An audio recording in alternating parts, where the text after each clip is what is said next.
Baik, Assalamualaikum warahmatullahi wabarakatuh. Perkenalkan, nama saya Muhammad Ridho Disbaweh dengan NIM J0B0252127. Di sini saya akan membuat video video pertanyaan dari soal UTS dari pengimpun jadi diri unsur Cindy Lause. Yakni beberapa soal. Yang pertama ada sebagai seorang mahasiswa, jelaskan apa pentingnya pendidikan karakter dalam dunia akademik. Oke, di sini saya akan jawab dengan nomor satu, yaitu pendidikan karakter penting dalam dunia akademik karena membentuk mahasiswa yang berintegritas, disiplin, dan bertanggung jawab dalam menjalankan kegiatan belajar. Dalam dunia akademik, ilmu tanpa karakter dapat menimbulkan perilaku negatif seperti plagiarisme, kecurangan, dan ketidakjujuran ilmiah.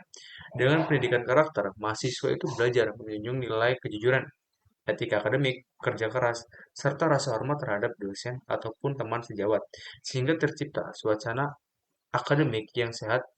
Dan selain itu juga karakter yang baik juga akan menjadi landasan untuk mengembangkan kemampuan berpikir kritis dan moral, sehingga ilmu yang dipelajari dapat digunakan secara benar dan bermanfaat bagi masyarakat. Soal yang kedua, implementasikan salah satu nilai pendidikan karakter yang Anda pahami di kehidupan sehari-hari. Salah satu nilai yang saya terapkan dalam kehidupan sehari-hari adalah nilai kejujuran. Nilai ini penting karena menjadi dasar dari kepercayaan dan integritas, terutama sebagai mahasiswa. Saya berusaha menerapkan sikap jujur dalam berbagai hal, seperti tidak mencontek saat ujian, tidak menyalin tugas teman, serta selalu mencantumkan sumber ketika mengambil referensi dari buku atau internet. Selain itu juga saya selalu berjujur dalam berkontribusi dengan dosen, berkomunikasi dengan dosen ataupun teman. Misalnya ketika saya belum memahami materi, apa yang disampaikan, saya berani mengakui ketidaktahuan saya dan meminta penjelasan secara langsung agar benar-benar memahami isi pembelajaran. Karena saya percaya bahwa bersikap jujur itu terhadap kemampuan diri sendiri jauh lebih penting daripada berpura-pura mengerti hanya demi terlihat pintar. Sebab kejujuran seperti inilah yang akan menumbuhkan sikap rendah hati, rasa ingin tahu, dan semangat belajar yang sesungguhnya. Soal nomor tiga yaitu jelaskan contoh real hakikat manusia dan fungsinya. Oke, di sini saya akan menjawab dengan soal nomor tiga yaitu hakikat manusia adalah makhluk ciptaan Tuhan yang memiliki unsur jasmani dan rohani, akal, perasaan, serta kehendak bebas untuk berpikir dan bertindak. Manusia juga merupakan makhluk individu sekaligus makhluk sosial yang hidup berdampingan dengan orang lain dan tidak bisa memenuhi kebutuhannya sendiri tanpa bantuan sesama. Contoh hakikat manusia dapat dilihat dalam berbagai aspek kehidupan, misalnya ketika seorang mahasiswa bekerja sama dalam kelompok belajar. Hal itu menunjukkan bahwa manusia adalah makhluk sosial yang saling membutuhkan dan harus berinteraksi untuk mencapai tujuan bersama. Saat mahasiswa berdoa, itu sebelum ujian, itu merupakan cerminan bahwa manusia adalah makhluk yang beragama. Dia menyadari bahwa keterbatasannya dan bergantung kepada Tuhan. Ketika seseorang merenungkan kesalahan dan berusaha memperbaiki diri, hal tersebut menunjukkan bahwa manusia makhluk yang berakal dan bermoral, yang mampu berpikir serta membedakan mana yang benar dan juga yang mana yang salah.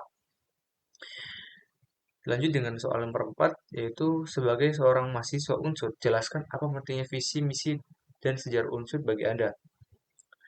Oke, visi misi unsur bagi saya, pentingnya bagi saya adalah misi visi unsur atau sejarah unsur memiliki peran yang sangat penting dalam membentuk cara berpikir dan sikap saya selama menempuh pendidikan. Dan sejarahnya saya belajar bahwa unsur lahir dari semangat masyarakat Banyumas yang ingin memajukan pendidikan di daerahnya. Hal itu membuat saya merasa bangga menjadi bagian dari universitas yang berdiri atas dasar perjuangan dan kepedulian terhadap pembangunan daerah. Visi misi yang ingin diakui dunia sebagai pusat pengembangan sumber daya perdesaan dan kearifan lokal juga memberikan arah bagi saya untuk tidak fokus mengejar prestasi akademik, tapi juga berkontribusi bagi masyarakat sekitar. Sementara itu, visi misi unsur mengingatkan saya selalu belajar dengan sungguh-sungguh, berkarakter baik, dan siap bersaing secara global tanpa melupakan nilai-nilai kearifan lokal. Dan lanjutnya soal nomor 5 yaitu sebagai seorang mahasiswa jelaskan contoh real implementasi semangat juang Pangsar Sudirman yang Anda pahami. Sebagai seorang mahasiswa, saya melihat semangat juang Pangsar Jenderal Sudirman bukan hanya sebatas kisah sejarah, tetapi juga nilai yang bisa saya hidupkan dalam kehidupan sehari-hari. Jenderal Sudirman dikenal sebagai sosok yang pantang menyerah, tetap berjuang meski dalam kondisi yang sedang sakit, dan selalu mengutamakan kepentingan bangsa di atas kepentingannya sendiri.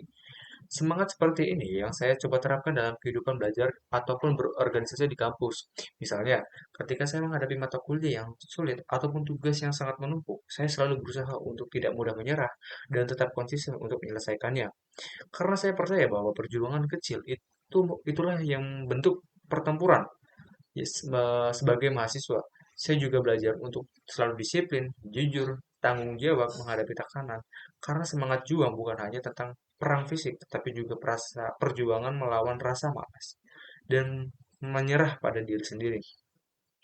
Lanjut dengan nomor 6 yaitu dalam kehidupan sehari-hari jelaskan nilai dan semangat kejuangan Pangsar Sudirman yang telah Anda terapkan. Oke, saya akan jawab. Dalam kehidupan sehari-hari, saya menerapkan semangat juang Panglima Besar Sudirman dengan cara berusaha tetap semangat dan disiplin meskipun banyak hal yang terasa berat bagi saya.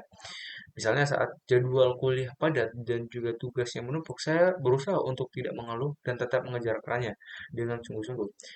Saya juga mencoba bangun pagi lebih awal agar punya banyak lebih waktu. Karena saya percaya perjuangan dimulai itu dari kebiasaan kecil yang kita selalu konsisten untuk melakukannya. Dan juga selain itu saya meneladani bahwa sikap tanggung jawab dan kepedulian beliau untuk membantu teman yang kesulitan dalam pelajaran atau kegiatan kampus. Walaupun memang terkadang kita merasa capek, ya kita harus menjalani sikap-sikap tanggung jawab. Kita peduli dengan teman sejawat dan juga kita harus belajar untuk tetap ikhlas untuk membantu karena perjuangan itu bukan hanya tentang diri sendiri tapi juga tentang bagaimana kita bisa berguna bagi orang lain dan juga saya juga menerapkan nilai kejujuran dalam hal-hal kecil seperti tidak mencontek saat ujian atau tidak menunda-nunda tugas. Bagi saya, itulah bentuk nyata semangat juang Jenderal Sudirman. Berjuang dengan disiplin, tanggung jawab, dan hati yang tulus dalam menghadapi setiap tantangan. Baik, itu merupakan jawaban dari 6 soal dari saya. Kurang lebihnya mohon maaf. Wassalamualaikum warahmatullahi wabarakatuh.